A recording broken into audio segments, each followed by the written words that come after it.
Hi, my name is Ravi. Welcome to my channel Payment Talks.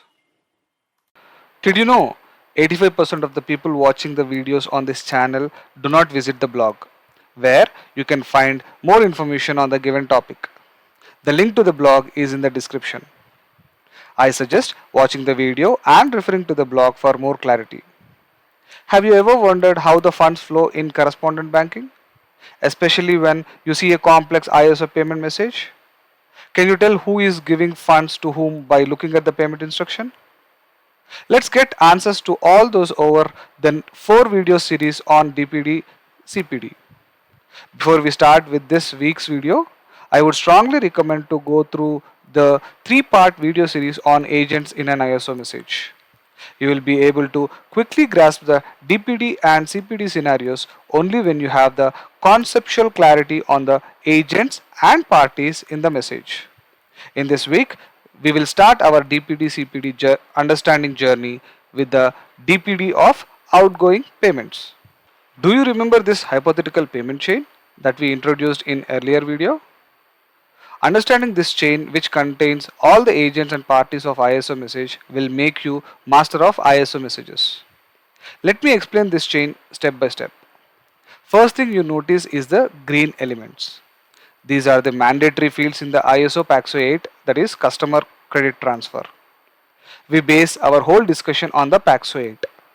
Once you master this, we can easily extend this knowledge to other messages like PAXO 9, bank credit transfer. Next thing to notice in this chain is the red arrow. This red arrow tells that a payment is always sent by instructing agent to instructed agent. These two roles are dynamic in nature. These elements carry different information in different payment legs of payment chain based on the payment processing. If we look from the perspective of instructing agent, then payment can only be either outgoing payment or an onward payment. To understand more, when we say outgoing payment, the instructing agent is the first agent to start the payment processing. When we say onward payment, the instructing agent has received the payment from another agent, and then instructing agent is further processing this payment forward to the next agent in the payment chain, that is instructed agent. Please note that when the payment is received from another agent, in this case any of these previous agents, debtor agent, previous instructing agent 1, 2, 3, here instructing agent will become instructed agent in that payment instruction received from them. So in short, from instructing agent perspective, the payment is always sent out. Whether it is initiating payment for the first time, outgoing, or whether forward the received payment, onward. Similarly, if we look from the perspective of instructed agent, then payment can only be either incoming payment or an onward payment. To understand more, when we say incoming payment, the instructed agent is the last agent in the chain, typically creditor agent. And the final beneficiary of the payment chain, which is creditor, is in the books of the instructed agent. Please note, ultimate creditor, if present, may be the final beneficiary, but it is not a participant in the payment processing. It is present in message just for transparency purpose. When we say onward payment, the instructed agent has received the payment from instructing agent, and then instructed agent is further processing this payment forward to the next agent in the payment chain. These concepts are clearly explained in the previous videos on agents. Coming to this week's topic, DPD of outgoing payment. First, what is debit party derivation, DPD? Debit party derivation is the process of identifying the payer, debtor, in a payment transaction. This entity is the one from whom funds are debited. Then, what is outgoing payment? An outgoing payment is a transaction where the bank's payment engine initiates a fund transfer from a customer's or an internal account to an external party. The bank acts as the payer's bank or debtor agent, also known as the originating bank. Based on above two definitions, we focus on instructing agent for the purpose of outgoing DPD, where the funds will be available for instructing agent to take from. So we can ignore the agents and parties after the instructing agent for the purpose of DPD.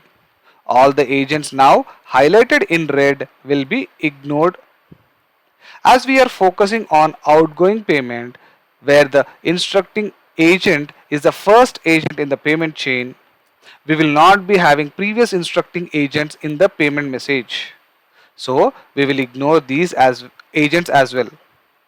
Again, since we are focusing on the outgoing payment, instructing agent will be the first agent in the chain, which means in this case, instructing agent will be the same as debtor agent.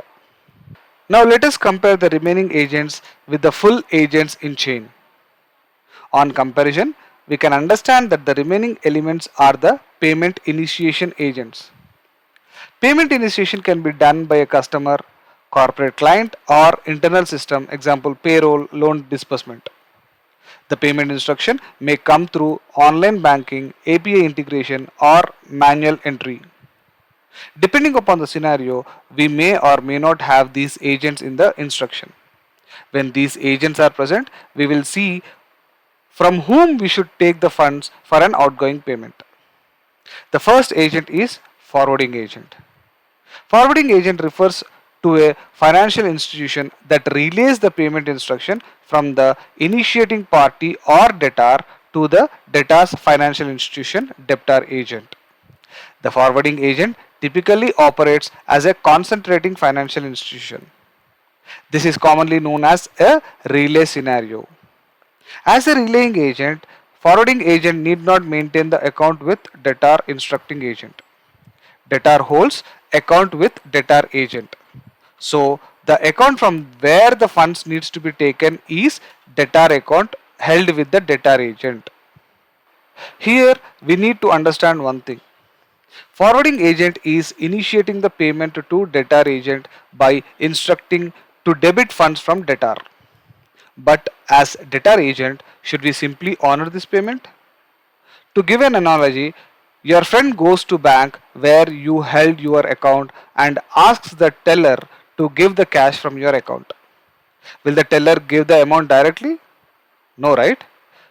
Teller should first seek the permission from you and check did you authorize your friend to withdraw funds from your account. In this scenario, usually an instrument like check will provide the necessary permission where teller would verify your signature that your friend bought to the bank. Similarly, debtor agent should verify whether forwarding agent has permission to withdraw funds from the debtor with approval. How is this achieved? There are two important concepts. Let us now understand both the concepts.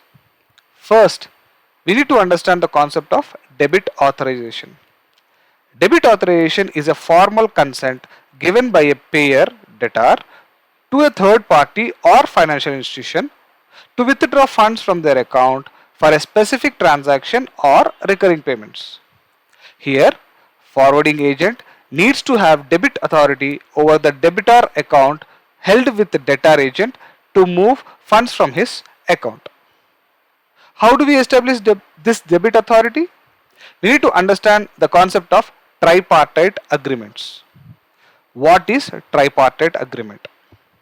A tripartite agreement is a legal or contractual agreement involving three parties to define their respective roles, rights, and obligations in a particular transaction. Here, three parties are involved. First party is debtor. Second party is forwarding agent. Third party is debtor agent. These three come into a contractual obligation where debtor authorizes forwarding agent to move funds from its account held at debtor agent.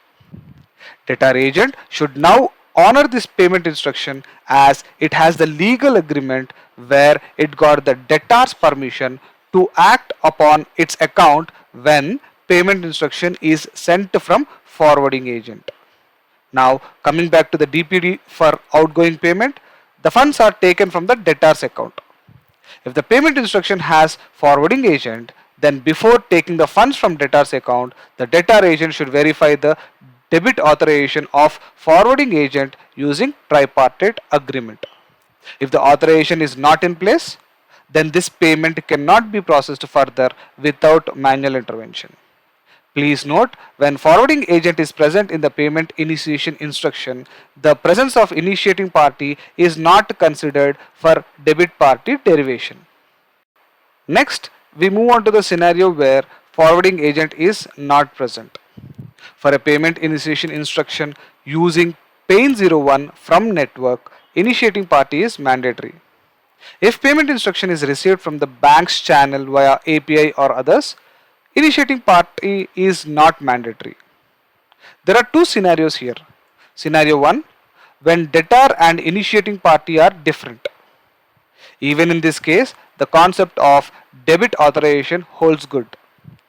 Debtor agent should honor the payment only when initiating party has debit authorization over debtor's account held with debtor agent.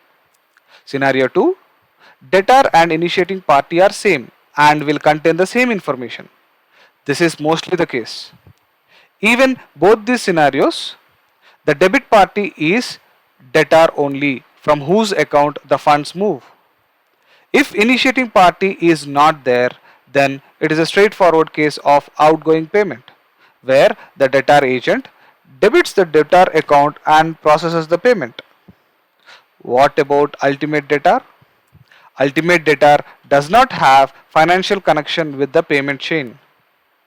Debtor does payment on behalf of ultimate debtor. If ultimate debtor is present in the payment instruction, then it is for transparency purposes only. It does not have impact on the DPD process. To conclude, for an outgoing payment, the funds are always debited from the debtor account only. So it is very important to have the complete debtor account details in the payment instruction for the outgoing payment to be initiated and processed further. In the next video, we will cover the debit party derivation for incoming payments from the perspective of instructed agent. Thanks for watching this video. If you like this video, please like, subscribe and share for more such interesting topics on payments.